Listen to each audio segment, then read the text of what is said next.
Yes अच्छा। Sir. हाँ अच्छा, तो फिर हम चैप्टर नंबर 6 स्टार्ट करें। जैसे देखिए इसके नाम से पता चल रहा है, security, copyright and the law. अब सिक्योरिटी क्या होता है कि मेरे पास कोई चीज़ है, जैसे मेरे पास डाटा पड़ा हुआ है या कोई इंफॉर्मेशन पड़ी हुई है। अब मैंने उसको इस तरह से रिस्ट्रिक्ट करना है कि जो लीगल पर्सन है सिर्फ वही यूज़ कर सके। लीगल कौन होते हैं? जैसे मेरी कोई चीज़ है, मेरा डाटा है, मैं चाहता हूँ सिर्फ मैं ही उसे एक्सेस कर सकूँ, तो मैं उसके ऊपर क्या अप्लाई करूँगा? सिक्योरिटी।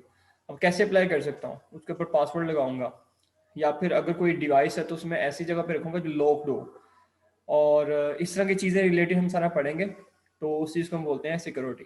फिर कॉपीराइट क्या होता है कि जैसे एक बुक है, वो किसी बंदे ने लिखी है, अब वो बंदा चाहता है कि कोई और इस बुक की कॉपी ना बना ले, मतलब कॉपी बना के और खुद बेचना स्टार्ट कर दे। या फिर उसमें से कुछ डाटा निकाल के अपने नोट्स बना ले, तो ऐसा ना कर सके, इसलिए उसके ऊपर हम लगाते हैं कॉपीराइट। सिंपल वर्ड्स में अगर मैं बोलूँ तो कॉपीराइट का मतलब होता है कि चीज़ मैंने रजिस्टर करवा लिया, अब किसी ने कोई कॉपी करना होगा तो मुझसे पहले पूछेगा।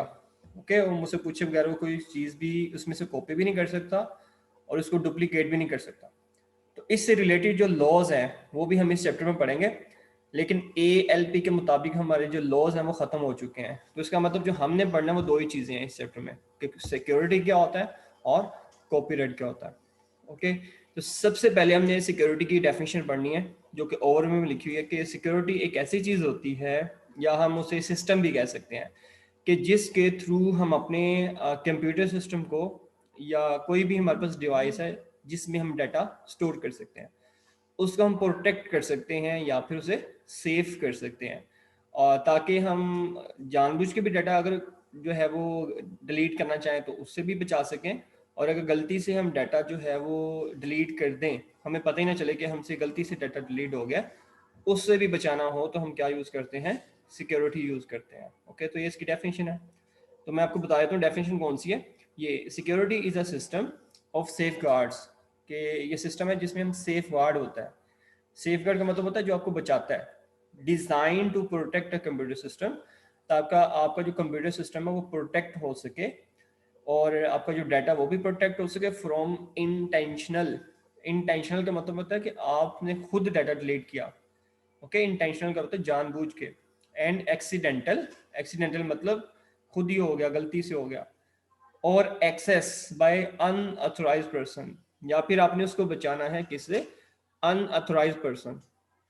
अथोराइज मतलब जिस जो वो बंदा काम करना चाहता है। जैसे मैं हूँ, मेरी क्लास है तो मैं अथोराइज पर्सन हूँ, लेकिन और कोई बंदा आके क्लास ले ले तो अनअथोराइज होगा। जैसे हमारी क्लास में 4 बच्चे हैं, तो वो आप चारों क्या हो? अथोराइज्ड हो। लेकिन कोई और बंदा आ जाएगा पांचवा, वो क्या होगा? अनअथोराइज्ड। ठीक है, या फिर लीगल नहीं वो बंदा होगा। तो ये इसकी डेफिनेशन है। सिर्फ अगर आपको शॉर्ट में आता है कि व्हाट इज सिक्योरिटी, तो आपने ये डेफिनेशन सिर्फ लिख देनी है। ओके, उसके बाद हमारे पास जो है वो 4 अप्रोचेज हैं कि कैसे हम पता चलाएंगे कि जो बंदा है वो लीगल है, अथोराइज्ड है। ओके, तो वो नीचे लिखी हुई है, लेकिन उससे पहले हम ये पैराग्राफ देख लेते हैं कि इसमें क्या लिखा हुआ है, लेकिन इसको याद करने की जरूरत नहीं है। How does the computer system detect whether you are the person who should be allowed access to it? इसका सिंपल वर्ड में, एक वर्ड में बोलूँ ना, तो इसका मतलब है कि हमने पता लगाना कि ये अथोराइज पर्सन है या नहीं है। वो कैसे पता चलेगा? इन 4 पॉइंट से। 4 पॉइंट कौन से हैं ये देखिए, मैं आपको बताता हूँ। फर्स्ट है व्हाट यू हैव। सपोज आप किसी जगह पे जा रहे हो, तो जैसे जॉब करते हो या स्टूडेंट जो भी हो, आपको कोई एक चीज़ दी जाती है जिसको हम बैच कहते हैं। उसको दिखा के आप चले जाते हो, या स्टूडेंट कार्ड जो होता है उसको दिखा के चले जाते हो कि मैं लीगल पर्सन हूँ, मैं यहाँ की स्टूडेंट हूँ। इसी चीज को हम बोलते हैं व्हाट यू हैव, कि आपके पास क्या ऐसी चीज है जिसकी वजह से पता चले कि you are a legal person. तो इसका एक नाम क्या है? व्हाट यू हैव, कि आपके पास क्या है। जिसमें आप क्या लिख सकते हो?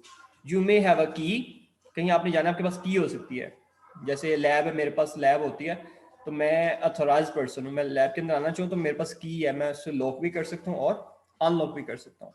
या कोई बैज है आपके पास जिसके थ्रू आप जा सकते हो, टोकन है आपके पास, प्लास्टिक का कार्ड है, कोई भी ऐसी चीज हो जो फिजिकल है, तो उससे आप एक्सेस कर सकते हो to the locked up server room और कंप्यूटर बिल्डिंग। ओके, कोई सर्वर रूम बनाया हुआ है, जैसे लैब है ना हमारी, इसमें सारा डाटा पड़ा हुआ है, लैपटॉप्स वगैरह पड़े हैं, कंप्यूटर्स पड़े हैं।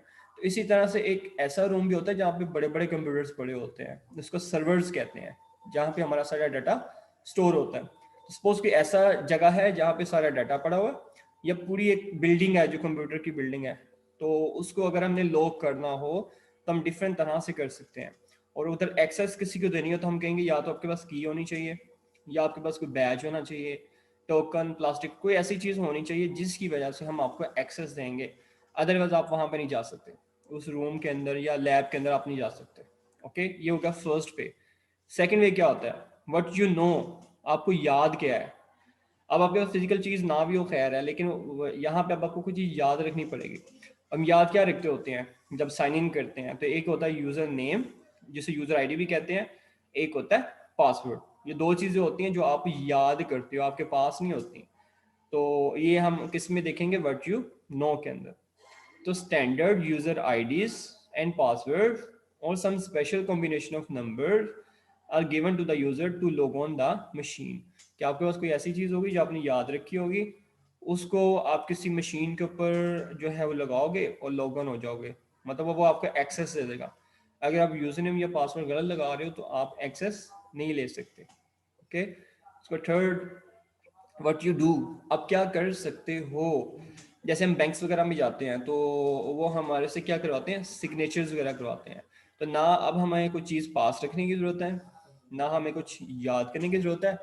बस यहाँ पे क्या है कि आप करते क्या हो, व्हाट यू डू। तो बेसिकली सिग्नेचर्स ही होते हैं। Okay, the user put their signatures on their documents to confirm their legitimacy as an unauthorised user. कि आप सिग्नेचर करते हो सिर्फ इस वजह से ताकि कंफर्म कर सकें कि आप पर्सन कौन हो, अथराइज्ड हो ना, मतलब वही पर्सन हो जो लीगल हो, या अनअथराइज्ड पर्सन हो। तो अब आपने क्या करना है, ना आपके पास फिजिकल चीज़ है, ना आपने कुछ याद रखा, बस आपने कुछ परफॉर्म किया। ओके, व्हाट यू डू, आप कर क्या सकते हो। लास्ट पॉइंट है व्हाट यू आर। अब आपके जैसे हम फिंगरप्रिंट्स वगैरह लगाते होते हैं, तो वहाँ पे हमें ना कुछ याद करने की ज़रूरत है, ना हमारे पास फिजिकल चीज़ होने की ज़रूरत है, ना ही हमने कुछ करना होता है सिग्नेचर वगैरह। तो अब हमने क्या करना है जी, मशीन जो है उसने ऑटोमेटिकली रिकॉग्नाइज करना है खुद।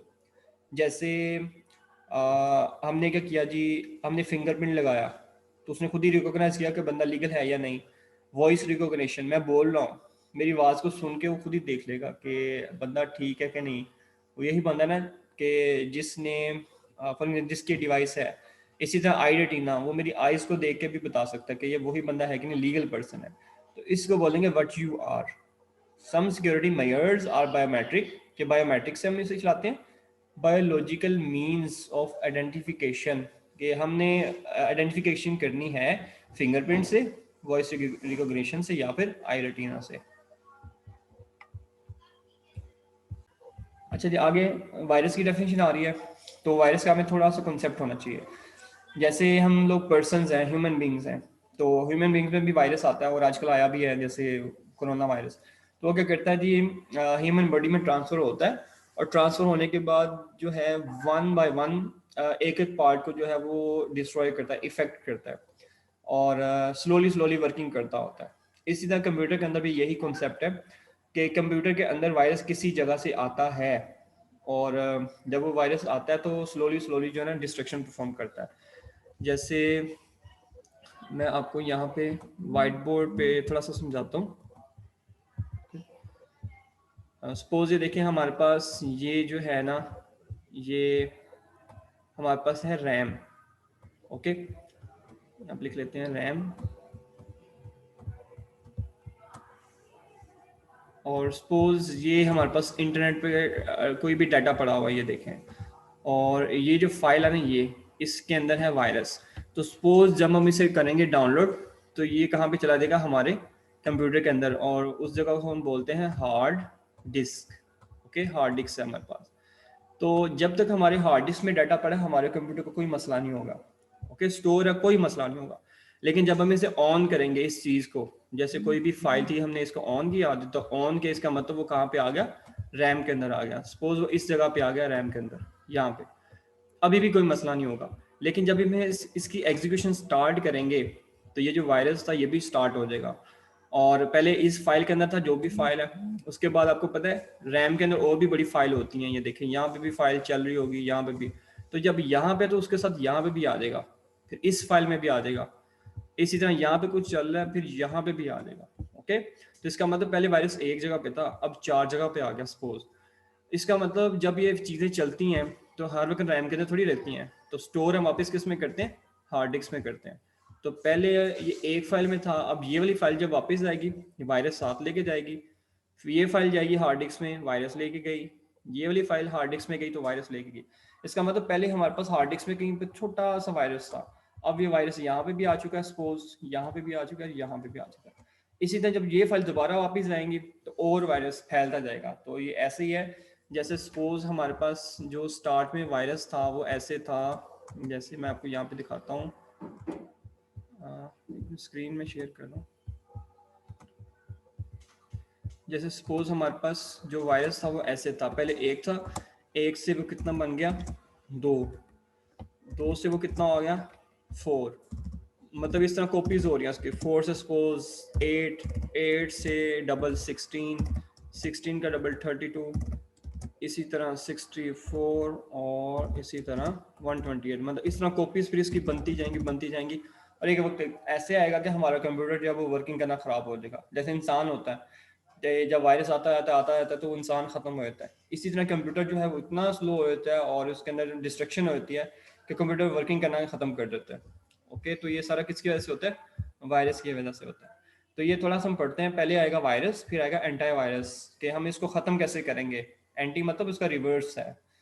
तो हम जो है यहाँ से देखते हैं, ये जो लिखा हुआ है कि बेसिकली ये भी एक प्रोग्राम है, program is the sequence of instruction given to the computer. ये हम पढ़ चुके हैं चैप्टर 1 के अंदर कि प्रोग्राम क्या होता है, इंस्ट्रक्शंस होती हैं जो हम कंप्यूटर को देते हैं कि जो भी हमने काम करवाना है हम उसको इंस्ट्रक्शन देंगे, उन इंस्ट्रक्शन के मुताबिक वो काम करेगा और हमारी जो प्रॉब्लम है उसको सोल्व कर देगा। तो ये वायरस है बेसिकली ये भी एक प्रोग्राम ही है, ये भी कोई इंसान ही बनाता है, ये खुद ही नहीं बनता। ओके, अगर मैं कहूँ जी खुद ही वायरस आ गया तो नहीं, ये वाला वायरस जो है ना कंप्यूटर के अंदर वो कभी भी खुद नहीं आएगा, वो कोई ना कोई बंदा बनाता होता है।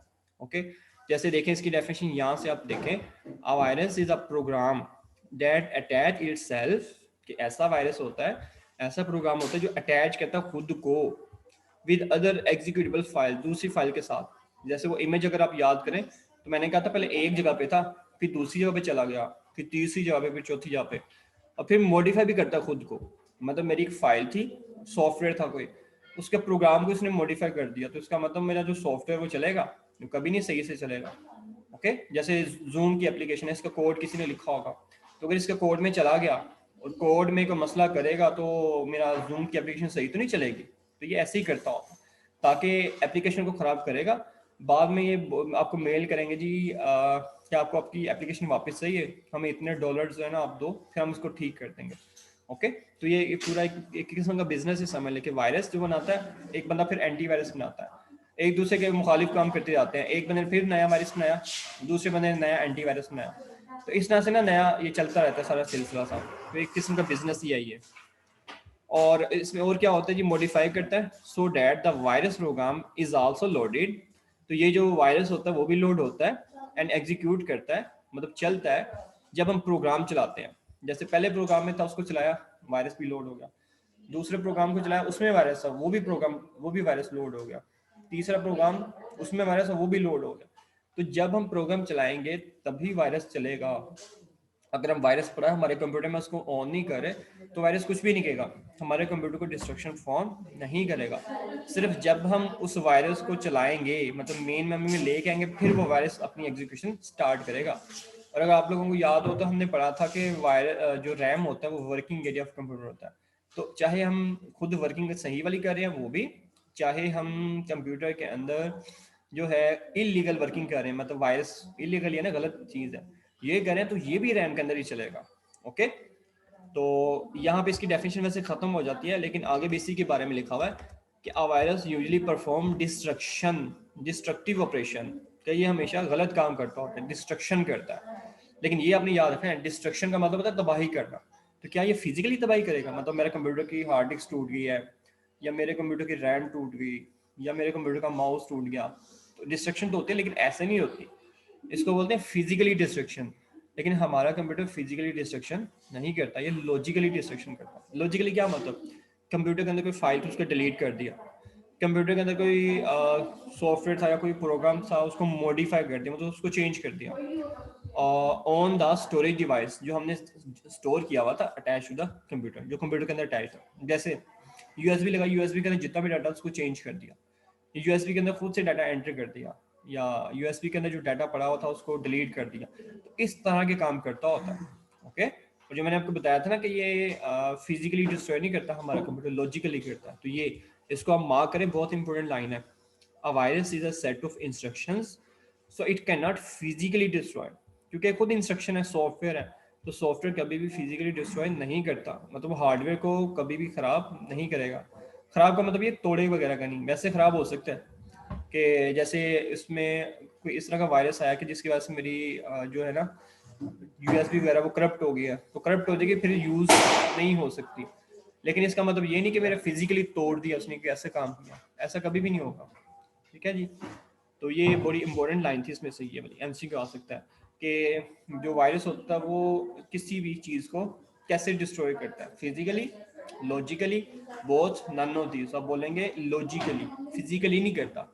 ओके, तो अगेन एक डेफिनेशन आ गया इसी की वायरस की, आप वो करना चाहें ये करना चाहें आपकी मर्जी है कि अ डिस्ट्रक्टिव प्रोग्राम कंटेनिंग कोड, कैसा सॉफ्टवेयर है जो डिस्ट्रक्टिव है लेकिन है इसके अंदर भी कोड ही, इंस्ट्रक्शंस ही हैं, that can generate copies of itself, जो अपनी कॉपीज बनाती हैं, and attach itself with other program, और खुद को अटैच करके दूसरे प्रोग्राम के साथ ऑटोमेटिकली एग्जीक्यूट करता है जब वो प्रोग्राम एग्जीक्यूट होते हैं। तो जैसे जैसे प्रोग्राम एग्जीक्यूट होते जाएंगे ये भी एग्जीक्यूट होगा, और जब ये एग्जीक्यूट होगा तो इट मीन्स वायरस एग्जीक्यूट हुआ, तो फिर वो दूसरी फाइल के साथ अटैच होगा, फिर वो आगे से अटैच, इस तरह होते होते एक पूरी चेन बन जाएगी।